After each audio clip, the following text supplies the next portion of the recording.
দেখুন, আপনাদের ল্যাব তোষক যদি লাগে, পরশুরাম ডাক বাংলা মোড় উত্তর পাশ, TNT টাওয়ারের দক্ষিণ পাশ,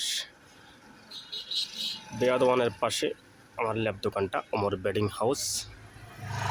আপনাদের যা যা লাগে অবশ্যই আসতে পারেন, ইনশাআল্লাহ ভালো জিনিসটাই দিব আপনাদেরকে। আমি অর্ডারি জিনিসও বানাই, আমার কাছে নিজের কাজ নিজেই করি, ইনশাআল্লাহ আপনার ভালো জিনিসটাই পাবেন। যা যা লাগে আসতে পারেন ইনশাআল্লাহ।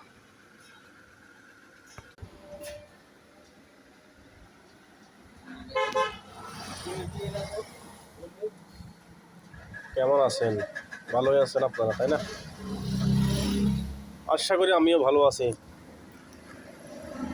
আপনারা ভালো থাকবেন আর আমার জন্য দোয়া করবেন। আর আপনাদের ল্যাব তোষক লাগলে ইনশাআল্লাহ আসেন পরশুরাম, আমার দোকান আছে ইনশাআল্লাহ। ভালো জিনিসটা দুদিন লাগে আপনারা নিতে পারবেন। আমি নিজেই কাজ করি, নিজেই দোকানদার, নিজের কাছে কুলার মেইনটেন সব আছে ইনশাআল্লাহ। আসবেন ইনশাআল্লাহ। আমার দোকানের নাম হলো ওমর বেডিং হাউস, হাসপাতাল মোড়ে উত্তর পাশ, সুগার বাজার মোড়ের দক্ষিণ পাশ, উত্তর পাশ, TNT টাওয়ারের পাশে ইনশাআল্লাহ। আপনাদের কিছু লাগলে আসবেন, চেষ্টা করো ভালো জিনিসটাই দেওয়ার জন্য আপনাদের। এই যে আমার দোকান।